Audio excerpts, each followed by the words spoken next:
Hello మిత్రాన్స్, welcome to day 14 challenge of SQL. ఇవాళ మనం డిస్కస్ చేసుకునే టాపిక్ ఏంటంటే న్యూమరిక్ ఫంక్షన్స్. అసలు న్యూమరిక్ ఫంక్షన్స్ అంటే ఏం లేదు భయ.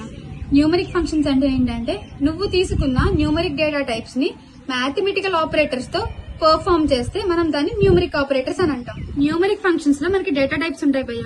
డేటా టైప్స్ లో ఫస్ట్లీ అబ్సల్యూట్ అంటే ఏంటంటే నువ్వు ఒక సపోజ్ నువ్వు నెగిటివ్ వాల్యూ తీసుకున్నావు, నీకు అవుట్పుట్ వచ్చేసి పాజిటివ్ వాల్యూ వస్తుంది అనమాట.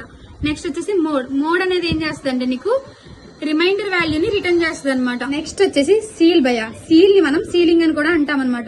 ఇది మనకి దేనికి యూజ్ అంటే సపోజ్ నువ్వు ఇక్కడ 4.2 అని తీసుకున్నా డెసిమల్ వాల్యూ, దానికి మనకి అవుట్పుట్ వచ్చేసి 5 అనేది వస్తుంది అనమాట.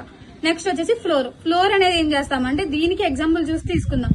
ఇక్కడ నీకు 4.2 అనేది ఎగ్జాంపుల్ కింద తీసుకుందాం.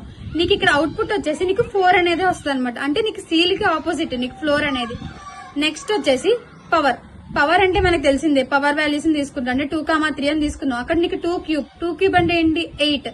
సేమ్ ఇలానే న్యూమరిక్ ఫంక్షన్స్ లో రౌండ్ అంటే ఏంటి, స్క్వేర్ రూట్ అంటే ఏంటో మన యూట్యూబ్ వీడియోలో అప్లోడ్ చేస్తాం భయ్య. అర్జెంట్ గా కింద క్యాప్షన్ లో లింక్ ఉంది, వెళ్ళి చూసేయండి.